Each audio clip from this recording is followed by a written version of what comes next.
Rafay, welcome to the show, man. Thank you so much for having me. I am pumped you're here. Okay, so we want to talk about advertising, but realistically kind of like the dynamics between the Amazon world versus the Meta-owned world. So it's kind of like DC versus Marvel, like who's going to battle it out, right? And we want to get a space where they both come together and do it, right?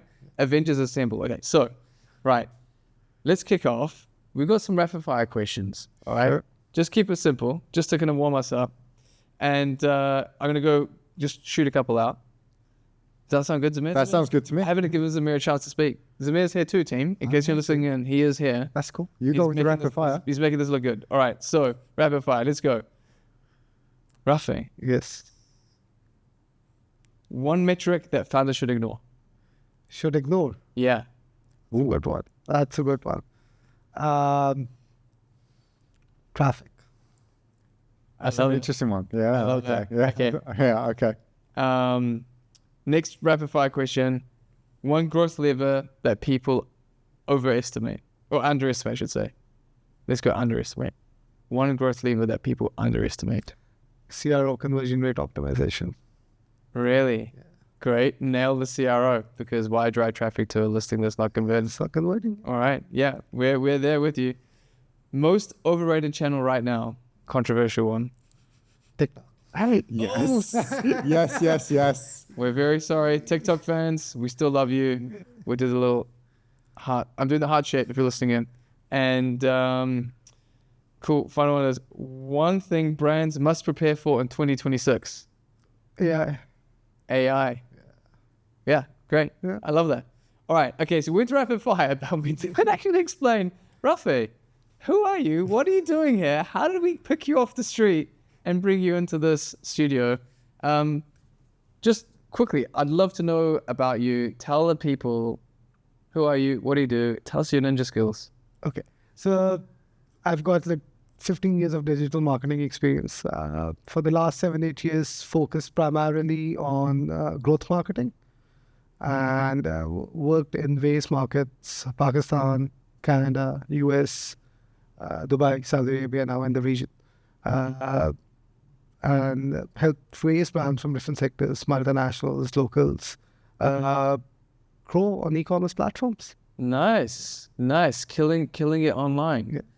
And that experience has been heavily, it sounds like a lot in the owned platform space, right? So platforms like Facebook, Meta, Google are the common ones, but also Shopify, Istio, and you're also Klaviyo guru as well. Yeah, because primarily the way, like, if you look at the entire funnel or the entire customer journey, right, it's not restricted to one platform, right? The customer, like, we use the social media platforms or search engines to drive traffic to the website. Why are we driving traffic to the website? Because we want them to convert, right? So, and then once they've converted, what do we do next with them, right? Bring them back. So all these channels simultaneously work together. And if there is a breakage in one of them, your entire funnel kind of breaks, right? So, so if you're putting in a lot of effort in the ads, but your website landing pages are not optimized, then why are you even sending the traffic? Which is that CRO point that you It's a CRO point, right? Yeah. But if you're acquiring customers and you don't have a proper retention mechanism in place like Klaviyo or MailChimp or any kind of upsell or cross-sell journeys, then why are you even acquiring the customers initially in the first place, right? It's going to drop out and disappear. I love that. That's interesting. Okay. So this is really cool. And one thing, so we were talking the other day and we were running through some ad campaigns for a brand that I'm very familiar with. And I loved, and this is what kind of initiated this whole conversation, was Zamir and yourself kind of just geeking out and trying to understand the two worlds together. And it was kind of like watching, like, it was this whole like, whoa, you're from this world, I'm from this world, and what, you guys eat the same food as us? That kind of moment. It was awesome. And I want to try and artificially re-trigger some of that. Sure. So we've got a couple of questions. I'm going to ask one question just to kind of start things off, and then I'm going to head over more to Zamir because he's going to enjoy really knuckling into this.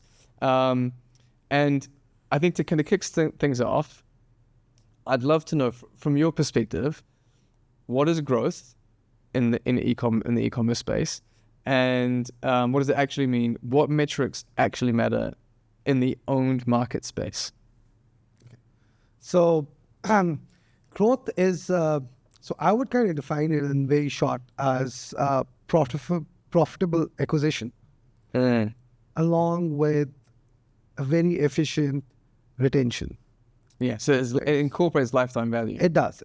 Because if you keep on just focusing on acquiring customers and that's all paid, right? And these platforms are kind of becoming more and more expensive, right? Yeah. Because of competition, generally because everything is going, the prices are increasing as well.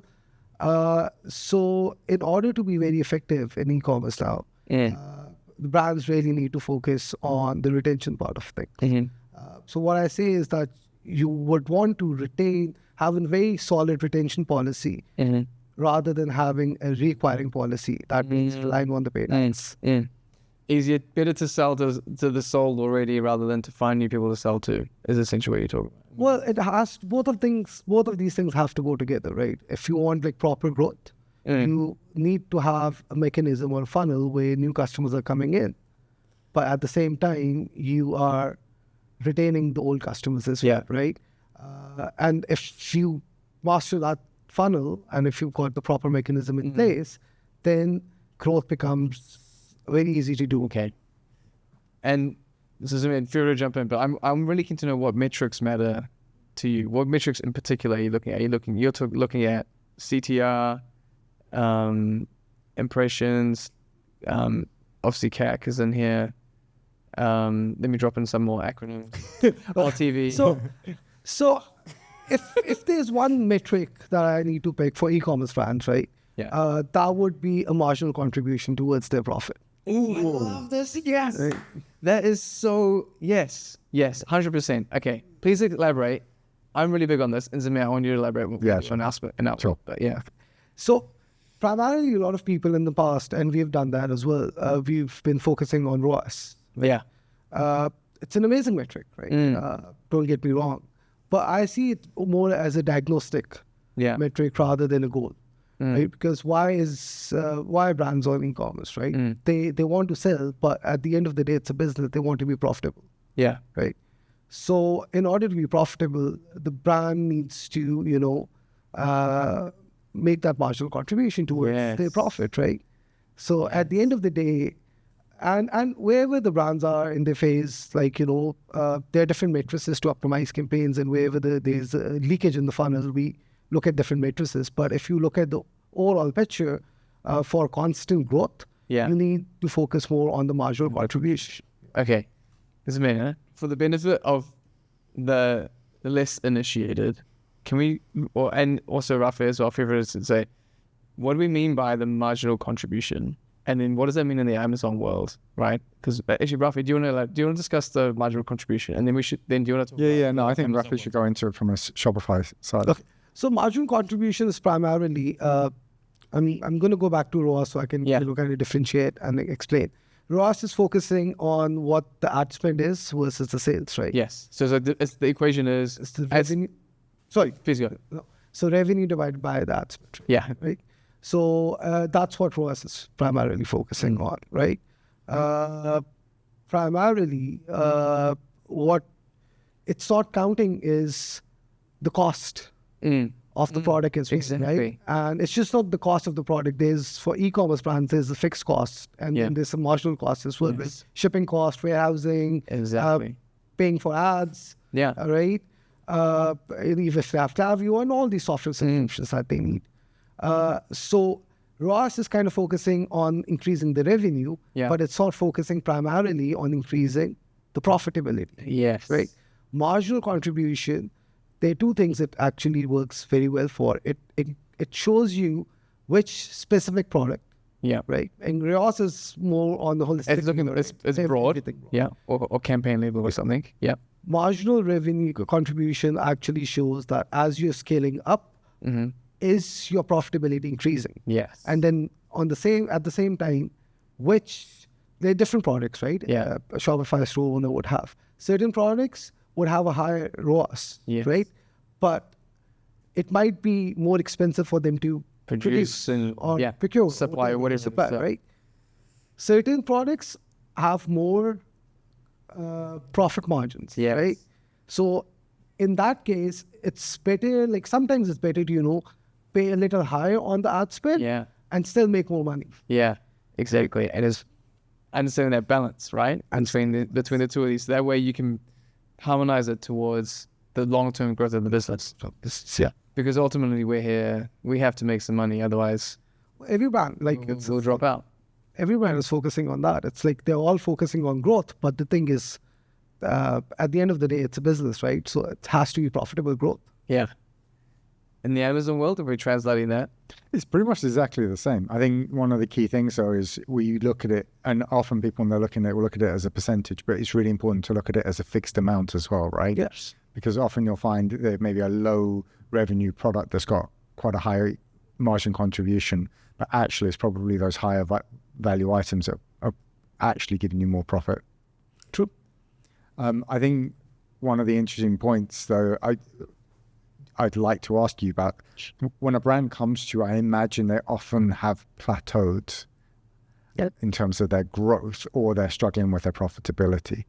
When you first go in and have a look at their data, I'm assuming you'll audit their account. What are you looking for? What are the most common things that you find that are most likely to have gone wrong?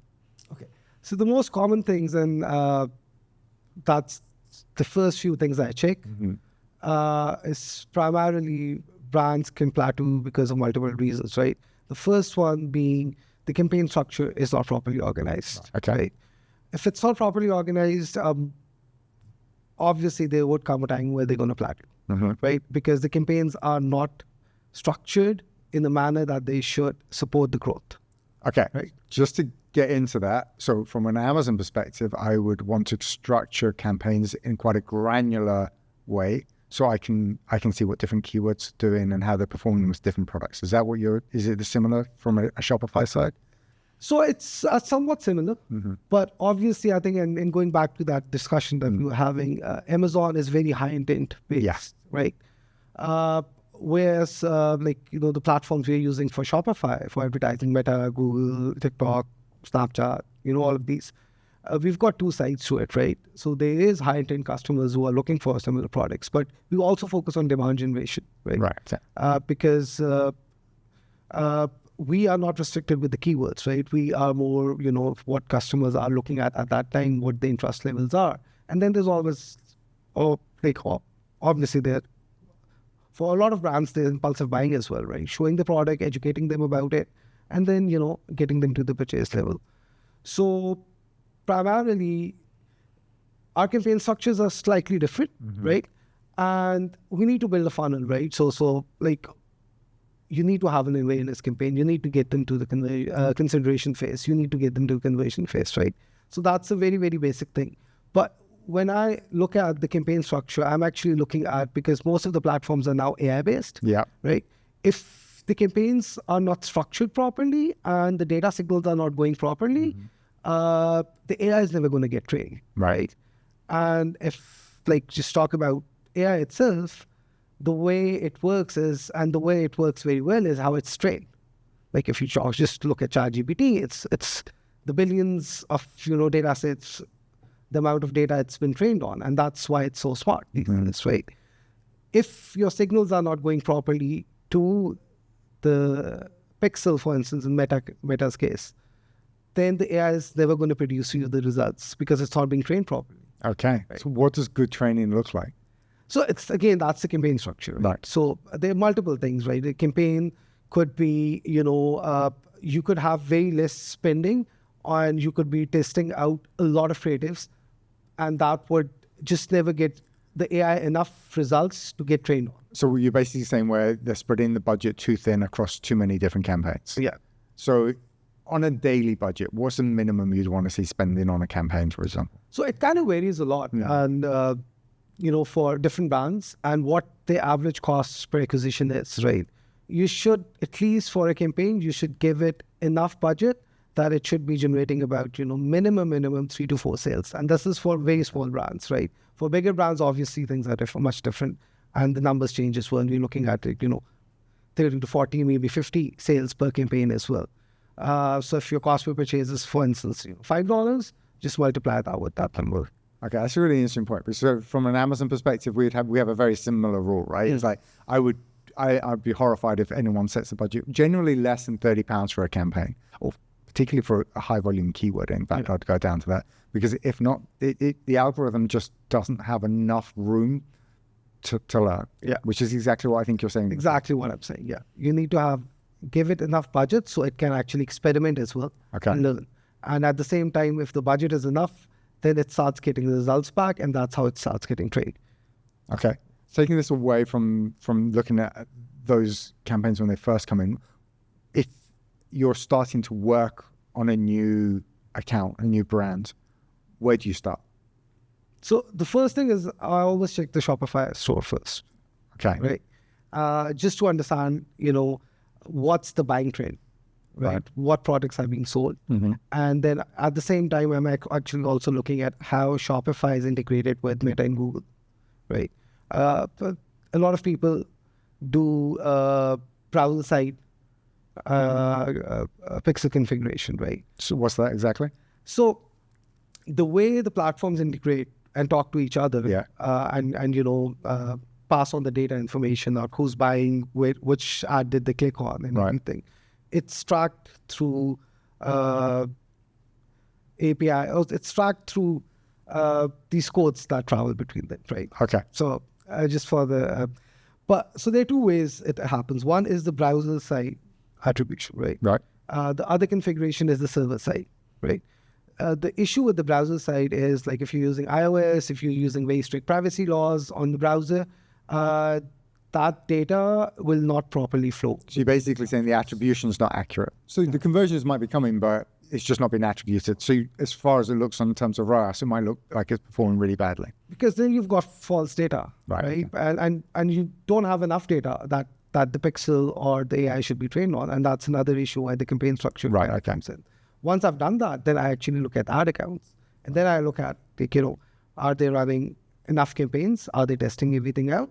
And then, again, going back to the point in the campaign structure, when you're talking about the daily limit per campaign, I'm also looking at how many ad sets or how many ads they have under each campaign, right? So if they have got $30 budget, but they've got like 10 ads working at the same time, so per ad, that's literally $3 budget, right? Yeah. $3, there's no way it's going to get trained. Right. There's no way it's going to get enough time to learn. Yeah. And that is, for lack of a better term, a vicious cycle where you're never going to get anywhere. So your ads are going to keep on spending. Some days you're going to see high results, and then there will be like 3 or 4 days where you're not going to get any sales. That's a really interesting point, because I think there's a lot of people probably experience that. It's like the data doesn't make any sense. Meta works great one day and doesn't work on another day. Up and down, up and down. Yeah. Of the deepest. So if that's happening on your Shopify and on your Meta account, now you know why. All right. So let's say I'm a brand and I want to increase my sales by 30%, but I don't have extra budget. You don't have the extra budget. Okay. So I can't throw money at ads. What are the things that you would recommend I do? What's the first kind of few high leverage moves I should look at? So there are a couple of things. Primarily, the first thing, like I said in the rapid fire as well, is the CRO, right? Yeah. The landing page optimization conversion rate. Minor tweaks can get you great results. What are some like minor tweaks? What are some little things that you're like, most people make little mistakes. Like, what are they little ones? To be honest, they're so minor sometimes. It's just where your call to action, where your buy now button is, right? Yeah. Where the description is, right? Is the description good enough or not? Are the images strong enough? What is your primary image? Sometimes just changing your primary image works very well as well. Because in the Amazon world, what we think about is, what is the key? Well, we're lucky in the Amazon or the marketplace platforms that are already heavily optimized in terms of where the click's going to be. So they've already done that side of it. But essentially, the philosophy is make it super easy for the customer to decide if this is the right product for them and check out. So that's what we're thinking constantly. So does the information on the page as simply and easy as possible convey the benefits that make someone go, yes, I want this, and then practically make it easy for them to check out. So it's kind of like click, money, gone. Yeah. So like you said, those two are definitely, a few things you can do in the CRO thing. But where the platform kind of differs is, I might be wrong, but I think Amazon has its own structure of the product range, right?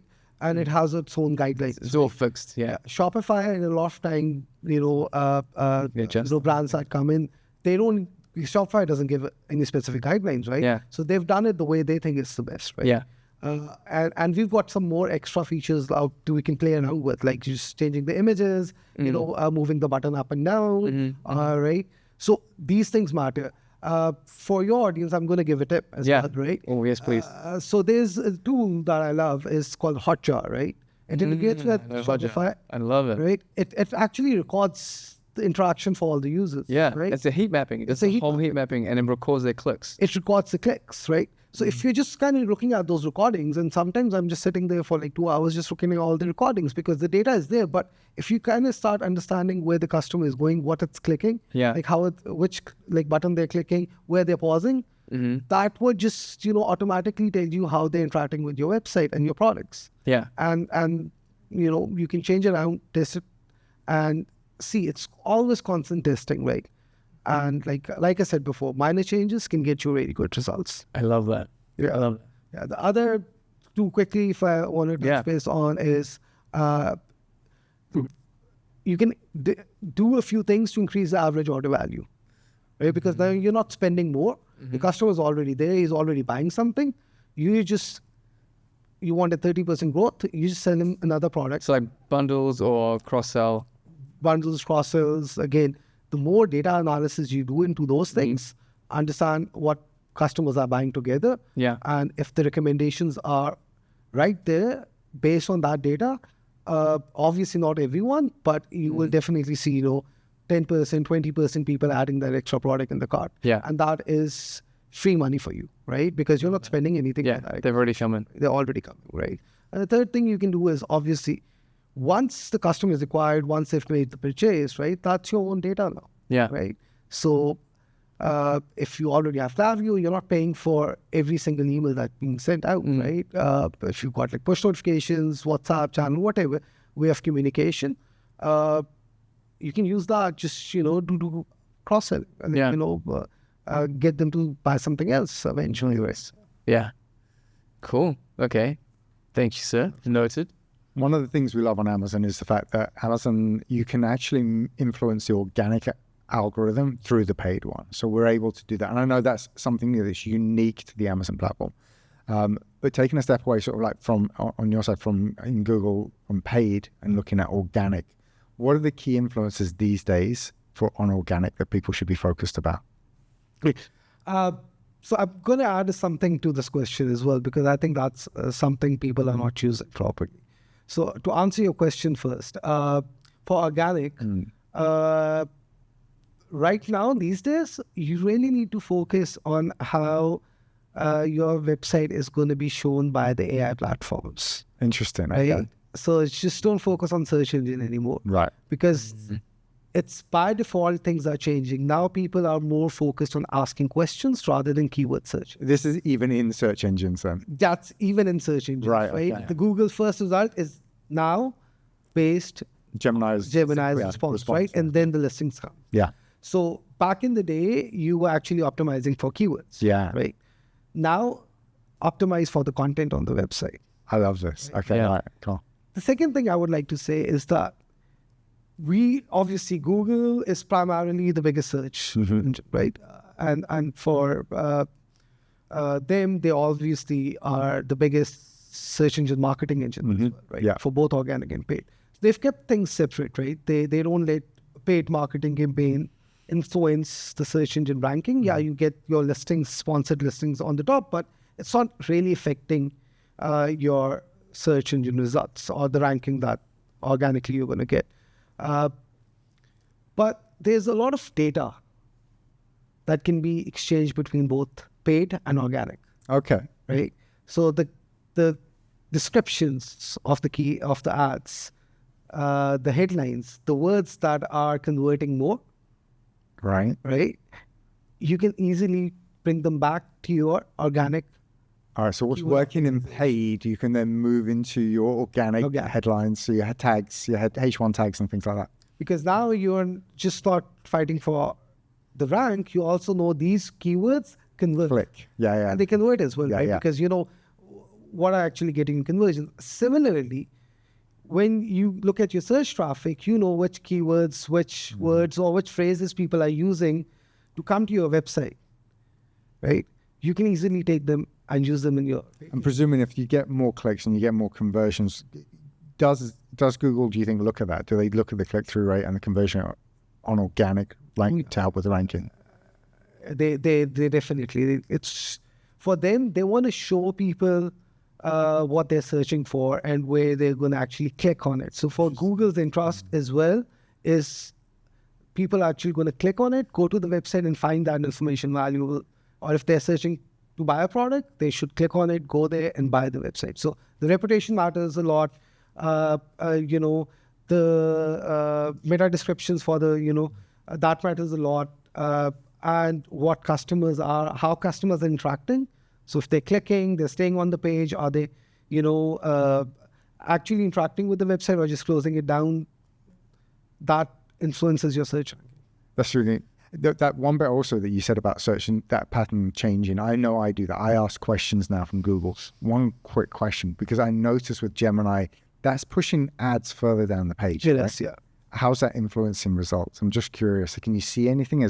Are there fewer clicks coming through there, or is it just as much traffic as before? So we've seen a shift generally, and we've seen in some cases, not in all, but in some cases, we've started seeing a drop in the traffic coming in from keywords, right? People are, and we've seen traffic at the same time being increased from like ChatGPTs and Geminis and the AI platforms, right? So it's already, the data shows it's there, and I think it's just going to grow. This is musings we had, what, about 18 months ago? We were talking about this. Yeah. Interesting. Okay, so we don't have too much more time, and I want to keep talking to you about this because this is super interesting. If we could ask one more question, because you mentioned AI a few times,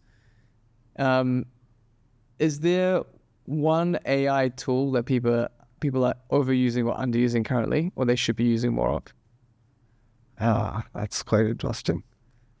So I won't get into the tool specifically because primarily I don't want to influence because there are multiple tools for the same thing, right?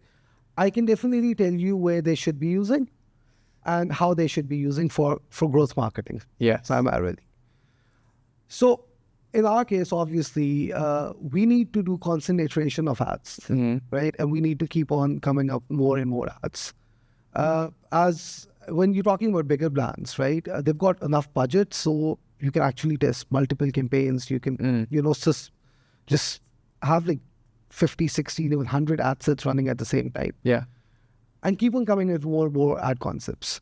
So it's AI is very good for generating that content for ads, right? At the same time, no matter how many number of people I can put in for the data analysis, AI has done that very well, right? So you've got data from Shopify, you've got data from your ad platforms, right? Any human can do that analysis as well. It's just going to take them too long to do it, right? If you put that in, even like you don't need to use any tool. Just put that in Gemini or ChatGPT, right? Just download that data, put that in.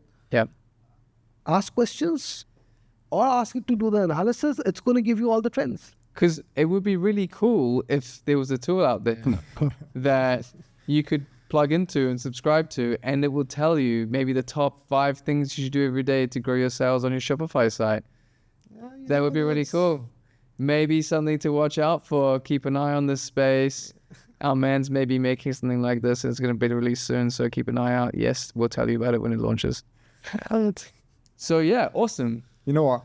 We speak to a lot of specialists, DTC and Amazon throughout our time. I have to say, Rafay, we haven't managed to get into. We've had There's some really a lot long more talking to conversations be done here. But what I would say is this guy knows his stuff.